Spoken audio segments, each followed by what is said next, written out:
اللہ تعالیٰ نے ہم پر یہ فضل فرمایا ہے کہ ہمیں اللہ نے عظمتوں والے محبوب عطا فرمائے۔ نبی پاک صلی اللہ تعالیٰ علیہ وسلم کا علم بھی بڑا عظیم ہے، حضور کے معجزات بھی بڑے عظیم ہیں، کمالات بھی بڑے عظیم ہیں، فضائل، شمائل، خصائل۔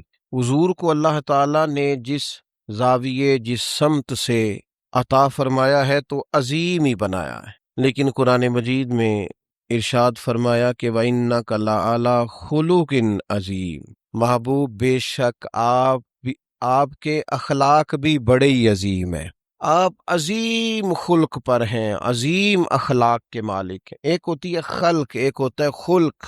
خلق کہتے ہیں انسان کی ظاہری تخلیق کو، اس کی ظاہری خد و خال کو، صورت کو، اور خلق کہتے ہیں اس کے باطنی اوصاف کو، اس کی سوچ کو، اس کی نرم دلی کو، اس کے اچھے جذبات کو، اس کے خلوص کو، اس کی عاجزی کو، اس کی محبت کو، اس کے للہیت کو، اس کے باطن کے اندر جو لوگوں کے لیے اچھے جذبات ہوتے ہیں، اس کو خلق کہتے ہیں۔ اللہ تعالیٰ نے حضور کو جو خلق عطا فرمائے وہ بڑے ہی عظیم عطا فرمائے۔ نبی پاک علیہ الصلاۃ والسلام کے اخلاق کے اندر جو کمالات تھے وہ ذرا انفرادی تھے۔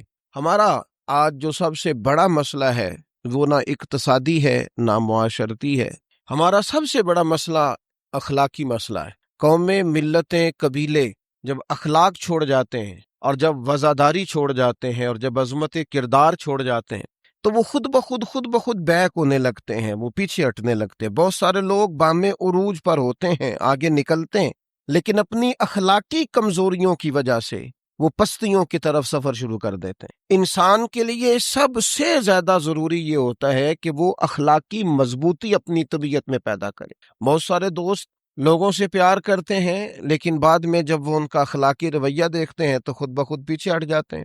ایک ہوتا ہے دوست کا ہونا، احباب کا ہونا، ایک اپنے قریبی لوگ بھی، بہن بھائی بھی اور اولاد بھی انسان کی اخلاقی کمزوریوں کی وجہ سے اس سے پیچھے ہو جاتی۔ جب تک رویے میں، مزاج میں اخلاقی بلندی پائی جاتی ہے، نبی پاک صلی اللہ تعالی علیہ وسلم نے فرمایا تم میں سے بہترین مسلمان وہ ہے جس کے اخلاق زیادہ اچھے ہیں، جس کی عادات زیادہ عمدہ ہیں، جو عظمت کردار کا حامل ہے۔ مزاج میں وفاداری ہونی چاہیے، مزاج میں خیر خواہی ہونی چاہیے۔ انسان بعض لوگوں کے لفظوں میں عاجزی ہوتی ہے، ویسے وہ عاجز نہیں ہوتے، ملتے بھی جھک کے ہیں، لیکن ویسے عاجز وہ کہتے ہیں میں نے شیشے میں اتار لیا ہے، میں تیز آدمی ہوں، دیکھا میں نے اس کو بھی قائل کر لیا ہے۔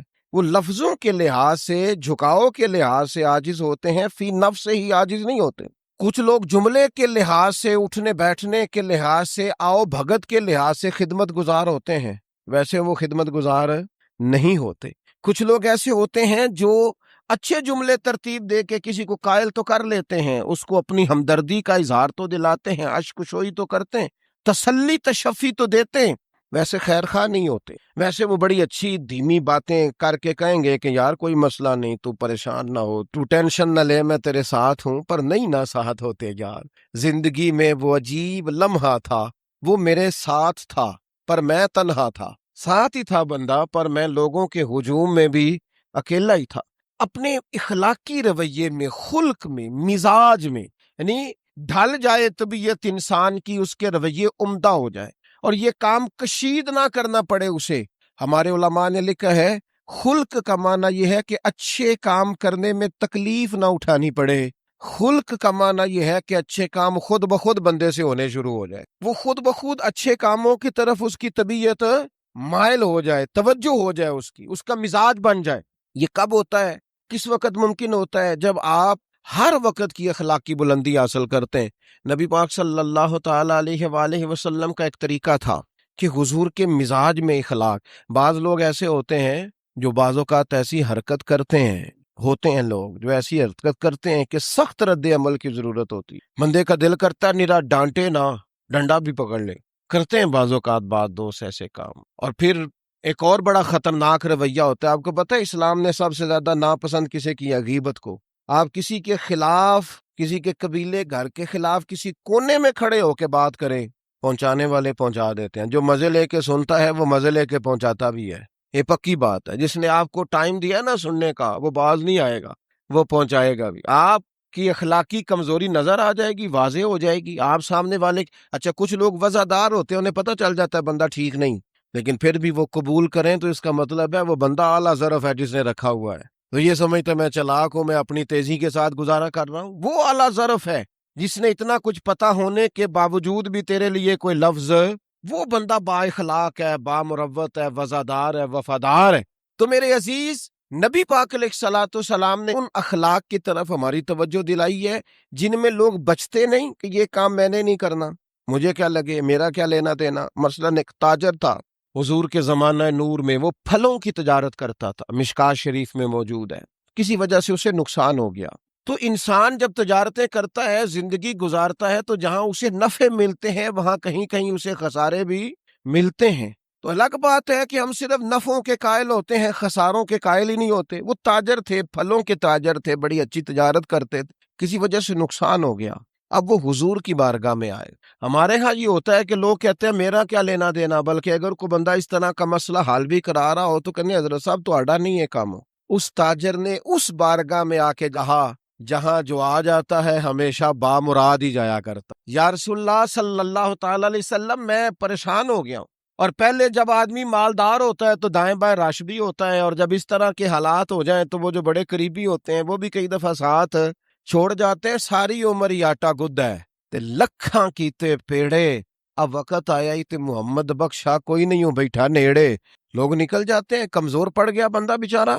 حضور کی بارگاہ میں عرض گزار ہوا یا رسول اللہ تکلیف میں ہوں، تاجر تھا، پھلوں کی تجارت کرتا تھا اور مشکات میں موجود۔ نبی پاک علیہ السلام نے دعا بھی فرمائی، کرم نوازی بھی فرمائی، رحمت بھی فرمائی، عطائیں بھی فرمائی، لیکن حضور نے نا صحابہ سے فرمایا سارے مل کے اپنے بھائی کی مدد کرو، تھوڑے پیسے کسی نے دیے، تھوڑے کسی نے دیے، تھوڑے کسی نے دیے، مل کے، اور ایسے لوگوں سے جو لوگ بڑے اس کام کے لیے ہر وقت ذہنی طور پر تیار رہتے تھے، ان لوگوں سے کہا اس کے ساتھ چلو، لیکن اس کا قرضہ ابھی بھی جتنا چڑھ گیا تھا اتنے پیسے جمع نہیں ہوئے تھے۔ اللہ کرے میں آپ کو سمجھاؤں، یہ بھی اخلاقی بلندی والا کام ہے کہ کسی شخص کی کمزوری میں اسے اٹھانا، گرتے ہوئے کو سنبھالنا، پھسلنے والے کو سہارا دینا، بکھرنے والے کو بکھرنے سے بچا لینا، ٹوٹنے والے کو ٹوٹنے سے بچا لینا، پریشان ہو جانے والے کو سمیٹ لینا۔ اللہ کے پیارے رسول صلی اللہ تعالی علیہ وسلم نے فرمایا اپنے بھائی کی مدد کرو۔ لوگوں نے مدد کی، لیکن اس حد تک اس کے پاس پیسے نہ ہوئے جتنا اس کا قرضہ تھا۔ اب حضور نے ان لوگوں کو بلایا جن کے اس نے پیسے دینے تھے، اور پیسے دینے والوں سے کہا کہ اس کے پاس اتنے ہیں، اتنے لے لو، اور چلو تم بھی کچھ نیکی کرو، کچھ لے لو کچھ چھوڑ دو۔ یہ کون کرا رہا ہے؟ رحمت للعالمین نبی۔ اور ہمارا جب کوئی بندہ اس طرح الجھ جاتا ہے پھر تو وہ ساڑا لگتا ہی کچھ نہیں نا، اتنے دنوں تک نہ رشتہ داری ہوتی ہے، نہ دوستی ہوتی ہے، نہ تعلق، وہ تیری آنکھ ہو یا سنگ ملامت کی چبھن۔ کون پہنچا ہے میرے درد کی گہرائی تک، دور شہرت میں تو یاروں نے کیا یاد بہت، پر ساتھ آیا نہ کوئی کوچے رسوائی تک۔ جب حالات خراب ہوتے ہیں تو سب سے پہلا کام یہ ہوتا ہے میرا تعلق کوئی نہیں، اور جب ٹھیک ہوتے ہیں تو پھر بڑی لمبی رشتہ داری نکلتی ہے، ہو کہتے ہیں وہ بڑی دور کے میرے قریبی تعلقات ہیں، بڑا دور کا رشتہ ہے، میرا بڑا قریبی لین دین ہے۔ تو بڑی عمدگی سے لوگ، بڑی دور شہرت میں تو یاروں نے کیا یاد بہت، پر ساتھ آیا نہ کوئی کوچے رسوائی تک۔ جو عرض کرنے جا رہا ہوں اس پر آپ نے زیادہ غور کرنی ہے کہ اگر کوئی آدمی گر رہا ہو تو گرتی دیوار کو دھکا نہیں دینا، اسے سنبھالنا ہے۔ اس شخص کو یار حالات ہو جاتے ہیں اوپر نیچے، انسان کمزور پڑ جاتے ہیں، راہ چلتے چلتے کئی دفعہ گاڑی کا صرف پیٹرول ہی ختم نہیں ہوتا، جو مفت میں پانی ملتا ہے کئی جگہوں پہ وہ بھی ختم ہو جاتا ہے، اور قریب قریب اس کی بھی کوئی شناخت نہیں ہوتی۔ کئی دفعہ صرف اور صرف پیٹرول کا مسئلہ ہی نہیں ہوتا، وہ جو 20 روپے میں ہوا ٹائر میں بھری جاتی ہے کئی جگہوں پہ وہ بھی نہیں ملتی۔ تو تسلی کے لیے اخلاقی رویہ یہ ہونا چاہیے کہ اگر کوئی بندہ کہیں کمزور پڑ رہا ہے، گر رہا ہے، تو اس کی اس کمزوری پر اسے تھاما جائے، اس کی حوصلہ افزائی کی جائے، تسلی دی جائے۔ لیکن ہمارا یہ ماحول نہیں ہوتا۔ میں اکثر کہتا ہوں دوستوں سے کہ جو آدمی اپنے گھر کی تیسری منزل شروع کرتا ہے نا، تیسرا لینٹر ڈالتا ہے، اسے سارے جا کے بھائیا کو کم ہو جاتے دسی، بھائی ہونے کیوں دسنا ہے؟ مالدار آدمی تیسرا لینٹر ڈال رہا ہے، لیکن وہ بیچارہ غریب آدمی جو بالے ڈال رہا ہے اور لکڑی کی چھت ڈال رہا ہے، وہ اگر کسی سے جا کے کہتا ہے نا تھوڑی امداد کرا دے میرا کام رک گیا ہے، تو کہتے ہیں آپ نے پہلے بتانا تھا، اب تو نہیں نا، مطلب وہ تو بڑی پرانی بات تھی، وہ تو میں نے بانٹ دیا، رمضان میں بڑا کر دیا، فلانی جگہ بڑا یہ لہجہ درست، یہ اخلاقی رویہ نہیں۔ درد دل اور چیز کا نام ہے، خیر خائی اور چیز کا نام ہے۔ وہ کسی نے کہا تھا کہ پلا کر گرانا تو سب کو آتا ہے، مزہ تو تب ہے کہ گرتوں کو تھام لے ساکی۔ کوئی گر رہا ہو اس کا بازو پکڑنا، اس میں مزہ ہے، اس میں لطافت ہے، اس میں حسن ہے۔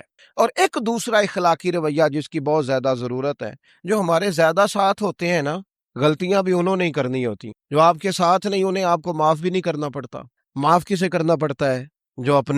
معاف کسے کرنا پڑتا ہے؟ اپنے خادم کو۔ اگر آپ آفیسر ہیں تو اپنے ملازم کو۔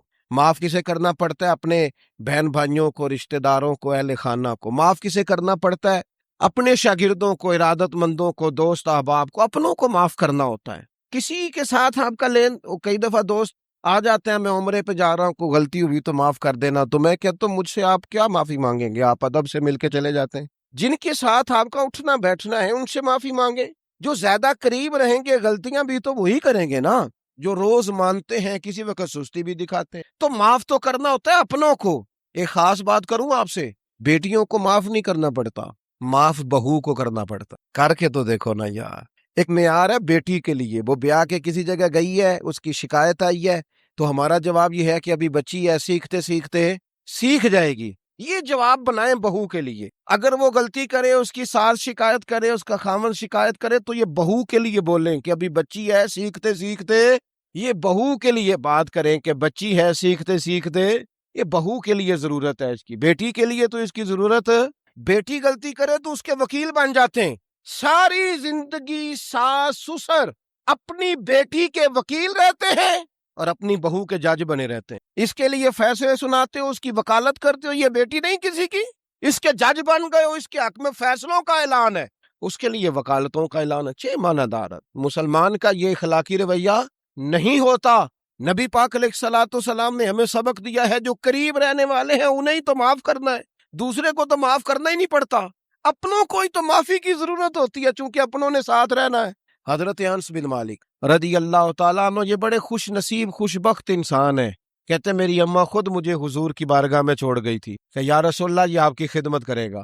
کہتے میں نے 10 سال حضور کی نوکری کی ہے، نبی پاک نے کبھی اوف بھی نہیں کہا۔ بلکہ بخاری مسلم میں ایک انوکھی بات موجود ہے، فرماتے مجھے ایک دن حضور نے فرمایا جا یہ کام کر کے آ۔ کہتے میرے دل میں یہی تھا کہ فوراً جاؤں گا، اسی طرح لفظ موجود ہے، میرے دل میں تھا جاؤں گا، کر کے آؤں گا۔ حضور نے فرمایا کر کے آ، دل میں پکا ارادہ تھا جاؤں گا، لیکن اپنی زبان سے میں نے کہا حضور میں نے کوئی نہیں جانا۔ یہ کیوں بات کی؟ یہ ذرا لاڈ کے ساتھ کی، یہ ذرا ناز کے ساتھ کی، یہ ذرا نا محبت کے ساتھ کی، یہ ذرا حضور جو پیار کرتے تھے نا، اس پیار کو سامنے، حضور میں نے نہیں جانا، تو کہتے ہیں حضور تھپکی دے کے، یہ غلام سے بات ہو رہی، حضور فرمانے لگے چل نہ، تجھے کہا ہے نہ جا کر کے آ۔ کہتے میں چلا گیا، اسی ارادے سے گیا تھا جاؤں گا، لیکن رستے میں جب میں گیا تو بچے کھیل رہے تھے، میں نے بھی کھیلنا شروع کر دی۔ کھیل رہا ہوں، دیر ہو گئی، حضور نے بھیجا تھا کسی کام، اب جب زیادہ دیر ہوئی تو کریم گھر سے نکلے، اور جب حضور نے مجھے دور سے دیکھا اور مجھے کریم کے آنے کا پتہ چلا تو اب میں ڈرا، اب میرا انداز بڑا جدا گانا ہو گیا، چونکہ حضور نے بھیجا تھا۔ یہ تو خادم کی بات ہے نا، اے سچی گل دسیا جے اپنا منڈا بھی کدے نہ جائے تے او تینوں میں کلیا سی، تو گیا کیوں نہیں؟ ناراض نہیں ہونا آپ نے، لیکن چلو بچہ ہے، کسی وقت دیر سویر بھی ہو ہی جاتی ہے، کیوں اتنی سختی کرتے ہیں؟ حضرت انس بن مالک کہتے ہیں جب حضور کو آتے دیکھا تو میں پوری طرح ڈر گیا، لیکن قریب محبوب جب میرے قریب آئے اور مجھے ڈرا ہوا دیکھا نا، تو پھر رحمت للعالمین محبوب کی رحمت کا بادل چھایا، اور جب حضور مجھے دیکھ کے ہنسے نا، بس وہ ہنس گئے اور میرا کام بن گیا۔ بس کریم تھوڑی دیر ہوئی، ایک آیا کالیاں زلفاں والا، ایویں 2 کڑیاں میرے من وچ رکیا تے کر گیا نور اجالا، بات بن گئی، بات طبیعت ٹھنڈی ہو گئی۔ تو حضور فرمانے لگے میں نے کہا تھا جاؤ، گئے نہیں؟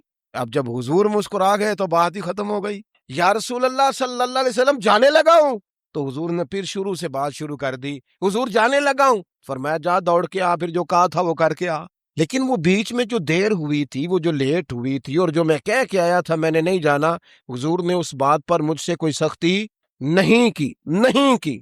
میرے عزیز، اپنوں نے تو غلطی کرنی ہے، معاف کس کو کرنا ہے؟ اپنوں کو، لیکن ہم نے باہر ساری دنیا کو معاف کر دیا ہے، اپنوں کو ہم معاف کرنے کو تیار نہیں۔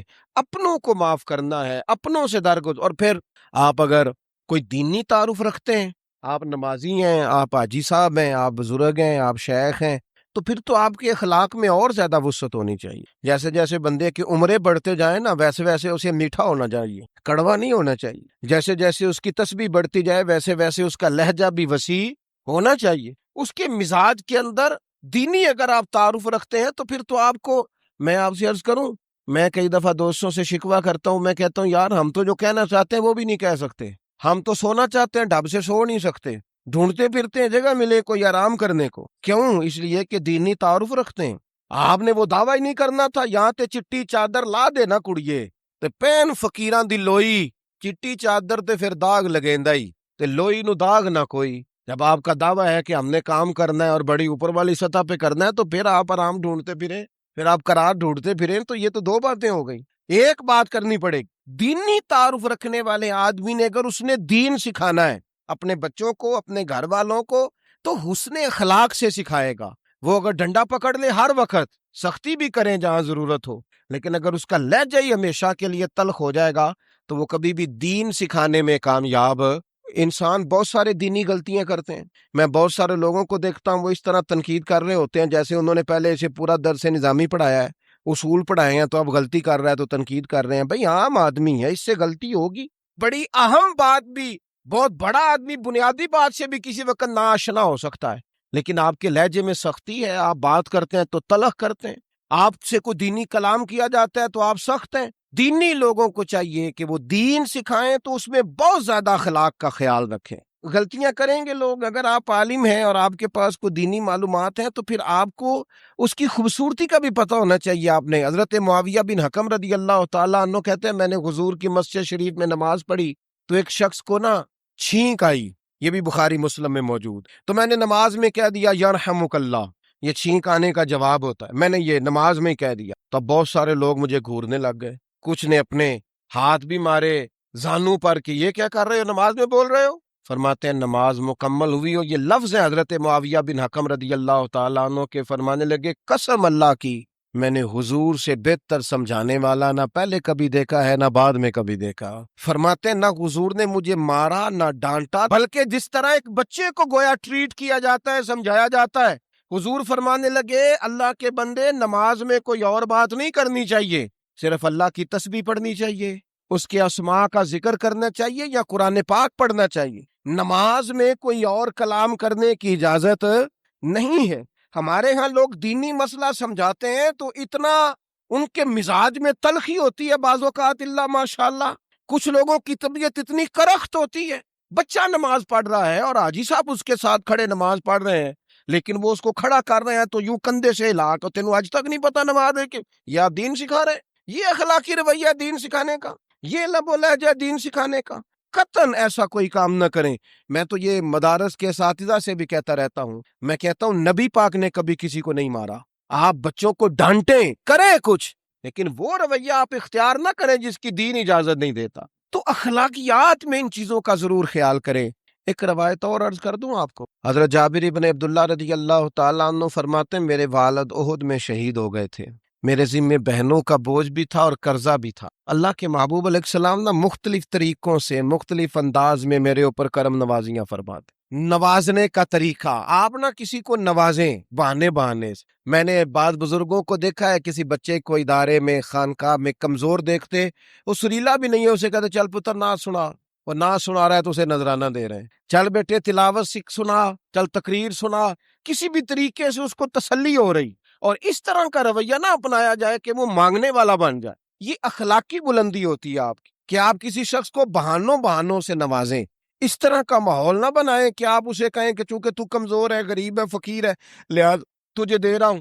حضرت جابر ابن عبداللہ فرماتے ہیں، اور یہ بھی آپ کو مسلم شریف میں ملے گا، فرماتے ہیں کہ جنگ میں حضور کے ساتھ تھا، میرا اونٹ بڑا کمزور ہو گیا، بیمار ہو گیا، چل نہیں رہا تھا، حضور میرے قریب آئے اور پیچھے آ کے فرمانے لگے اسے بھگاتا کیوں نہیں؟ میں نے کہا حضور بیمار ہے کیسے بھگاؤں؟ تو نبی پاک نے نا اونٹ کو ایک درہ لگایا اور گویا پیغمبر اعظم نے حکم دیا، نبی رحمت نے، نبی اکرم نے حکم دیا فرمایا اونٹ بھاگتا کیوں نہیں؟